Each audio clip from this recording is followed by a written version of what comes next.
केंद्रीय मंत्री नितीन गडकरी यांना बॉम्बने उडवण्याची धमकी दिल्यामुळे नागपूरमध्ये एकच खळबळ उडाली आहे। नागपूर पोलिसांच्या कंट्रोल रूममध्ये आलेल्या एका फोनमुळे पोलिसांची धावपळ उडाली। पोलिसांनी तात्काळ कारवाई करत धमकी देणाऱ्या संशयित आरोपीला अटक केली आहे। पोलिसांना आलेल्या फोनमध्ये केंद्रीय मंत्री नितीन गडकरी यांच्या घरी बॉम्ब ठेवण्यात आला असून तो लवकरच फुटणार आहे असे सांगण्यात आले होते। या धमकीच्या फोननंतर पोलिसांनी लगेच तपास सुरू केला आणि अवघ्या काही वेळातच आरोपीला अटक केली। उमेश राऊत असे या आरोपीचे नाव असून तो मेडिकल परिसरातील एका देशी दारूच्या दुकानात नोकरी करतो। तो आपल्या एका मित्रासोबत कोतवाली पोलीस स्टेशनच्या हद्दीत भाड्याने राहतो। पोलिसांनी तातडीने गडकरी यांच्या सुरक्षा रक्षकांना माहिती दिली। बॉम्बशोध पथक आणि नाशक पथक गडकरी यांच्या दोन्ही घरांवर पोहोचले, मात्र तपासणीत त्यांना काहीच आक्षेपार्ह आढळले नाही। सध्या पोलीस आरोपी उमेश राऊतची चौकशी करत असून त्याने ही धमकी का दिली याचा शोध घेत आहेत। पोलिसांच्या प्राथमिक तपासात आरोपीची जुनी गुन्हेगारी पार्श्वभूमी नसल्याचे समोर आले आहे। पोलीस त्याच्यासोबत राहणाऱ्या मित्राचीही चौकशी करत आहेत। आज मॉर्निंग एक 112 ला कॉल आला होता। तो त्याच्यामध्ये एक फोनवरून त्यांनी सांगितलं की आज गडकरी साहेबांच्या घरमध्ये मी बॉम्ब ठेवले आहे, असा एक त्यांच्या होता। तो त्याच्यानंतर आम्ही इमिडिएटली सरांच्या सिक्युरिटीला इन्फॉर्म केला। त्याच्यानंतर आमच्या BDDS चेकिंग त्यांच्या घरी झाला, तो त्याच्यामध्ये काही अडला नाही आम्हाला।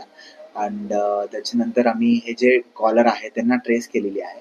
ते आता त्याच्यामध्ये आम्ही गुन्हा पण दाखल केलेली आहे आणि त्यांनी अरेस्ट पण केलेली आहे। तो हे बेसिकली एक हॉक्स कॉल होता आणि त्याच्यामध्ये देर वॉज नथिंग कॉन्क्रीट। तो आता आमच्या गुन्हाच्या प्रक्रिया झालेली आहे, त्यांना अरेस्ट केलेली आहे, त्यांचे फोन वगैरे आम्ही सीज केलेली आहे। आता त्याच्यामध्ये इन्व्हेस्टिगेशन चालू आहे। सर, किती जणांना अटक केलेली आहे आणि आरोपींचे काय नाव आहे? ते एकीच्या मोबाईल वरती आहे, तो ऍज ऑफ नाव एकही आरोपी आहे। एक उमेश राऊत म्हणून आरोपी आहे, ते महाल एरियाच्या आहे इकडे आणि त्यांच्या ऑलमोस्ट 25 इयर्स एजच्या आहे। सर, या काय पार्श्वभूमी काय करतात ते? नाही, त्यांच्या रेकॉर्ड सगळे चेक केला आम्ही। त्याच्यामध्ये काही देर वॉज काही त्यांच्या ऑफेन्सेस काही नाही दिसला आम्हाला आतापर्यंत। तो हे फर्स्ट त्यांच्या ऑफेन्स होता।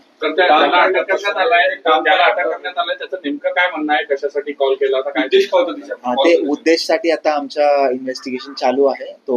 ते संध्याकाळीपर्यंत या इन्व्हेस्टिगेशन मध्ये आम्हाला होईल त्याच्यामध्ये काय आहे। बट ऍज ऑफ नाव गुन्हा दाखल आणि ते आरोपी अरेस्टेड आहे। कोणाचं नाव येण्याची शक्यता आहे का आणि काय व्यवसाय या दोघांचे? तो जे मेन आरोपी आहे ते एक देसी दारूची दुकान आहे, त्याच्यामध्ये ते सर्व्हर म्हणून काम करत आहे। तो अदरवाईज दुसरी लोकांचे नाव आम्हाला आता सांगू नाही शकत, पण ऍज इन्व्हेस्टिगेशन गोस ऑन दुसरा नाव येतील तर आपल्याला आम्ही इन्फॉर्म करू। NTV news Marathi, Nagpur.